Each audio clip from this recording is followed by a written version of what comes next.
Neste vídeo, nós iremos estudar sobre a história da alfabetização. Faremos um breve percurso histórico.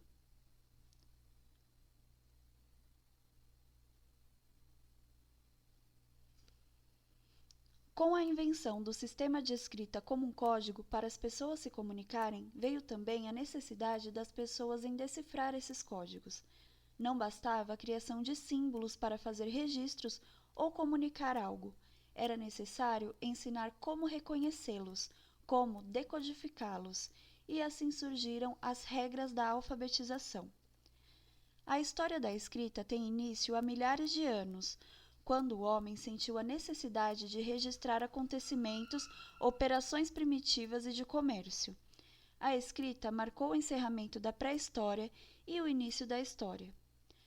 As primeiras transcrições são chamadas de pictogramas. Elas não podem ser consideradas uma escrita porque não surgiram de uma forma padronizada de representação. Elas foram evidenciadas nos sinais deixados nas paredes das cavernas. As pinturas eram desenhos simbólicos e tinham o objetivo de representar animais, objetos e pessoas. Mas não havia uma organização. Cada pessoa sinalizava o que pretendia expressar, de forma aleatória. E foi por isso que, com o passar do tempo, esses sinais deixaram de atender às necessidades de comunicação, pois, por muitas vezes, essas transcrições não eram compreensíveis por todos. Por volta de 3.000 anos antes de Cristo, surgiu a escrita cuneiforme, pois era essencial que a informação fosse compreendida. A escrita cuneiforme teve origem na antiga Mesopotâmia, com os sumérios, e esta foi a primeira forma de escrita. É uma escrita pictográfica, uma representação por desenhos que caracteriza o tipo de escrita feita com objetos em formato de cunha. Era representada por cerca de 2.000 símbolos escritos da direita para a esquerda. Durante 3.000 anos, a escrita cuneiforme foi utilizada por cerca de 15 diferentes línguas, e enquanto ela se expandia pelo Oriente Médio, outras formas de escrita foram desenvolvidas no Egito e na China. Com base na escrita cuneiforme, foram elaborados os hieróglifos.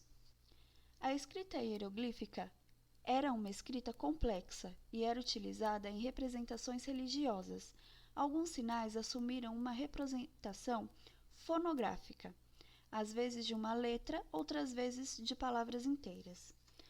Os egípcios desenvolveram também a escrita hierática, que era utilizada em textos literários, administrativos e jurídicos, e a escrita demótica, semelhante à hierática, porém mais simples, utilizadas também em documentos jurídicos. A escrita chinesa surgiu há 1.200 anos antes de Cristo, e apesar de ter sofrido alterações, ela existe até hoje. A escrita chinesa é composta por cerca de 40 ou 50 mil caracteres, mas nem todos são necessariamente utilizados. Esses caracteres podem representar um som, uma palavra inteira ou um conceito. A escrita chinesa é uma arte e é necessário ter habilidade e equilíbrio.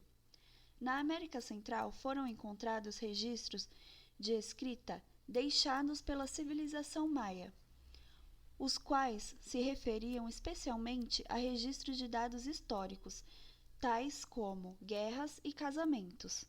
Os povos maias e os astecas possuíam seus próprios sistemas de escrita, mas os europeus, ao invadirem e conquistarem a região, arruinaram boa parte dos seus documentos escritos.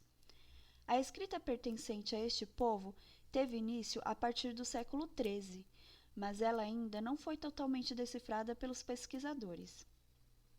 Já a representação fonética do alfabeto foi desenvolvida pelos fenícios, no século XV.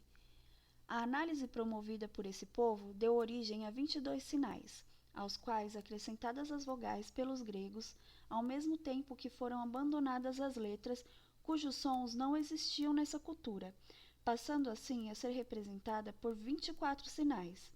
Dessa evolução surge o nosso alfabeto, que tem origem no sistema greco-romano. As regras para alfabetizar na antiguidade eram apenas cópias daquilo que já estava escrito. As pessoas iniciavam o processo de aprendizagem da escrita copiando palavras e, na sequência, frases e textos mais extensos. As pessoas não precisavam frequentar uma escola. Quem tivesse o desejo de aprender procurava alguém que possuísse conhecimento da escrita para fazer o papel de professor. Os rumos à aprendizagem da leitura e da escrita mudaram após o desenvolvimento industrial, responsável por uma nova movimentação econômica, êxodo rural e revolução tecnológica, o que fez surgir a necessidade de escolas, transformando em alunos as pessoas que até então aprendiam a ler e escrever de modo individualizado. A escola tinha um caráter utilitário, pois seu objetivo central era preparar as pessoas para o mercado de trabalho, atendendo assim aos interesses do capitalismo. Com a responsabilidade de alfabetizar os alunos, a escola precisou adotar algum procedimento de ensino, o que fez surgirem os métodos de alfabetização sintéticos, que consistem em ensinar o aluno a partir de unidades menores, como letras e sílabas, até chegar a unidades maiores, como palavras e frases. E os métodos analíticos, que consistem em ensinar o aluno a partir de unidades maiores, como palavras, decompondo suas partes, que serão as sílabas e letras de cada sílaba. Para colocar esses procedimentos metodológicos em prática, o professor precisava de um recurso didático, o que fez surgirem as cartilhas. Aqui no Brasil, tivemos um número expressivo de cartilhas utilizadas nas escolas durante um período da nossa história.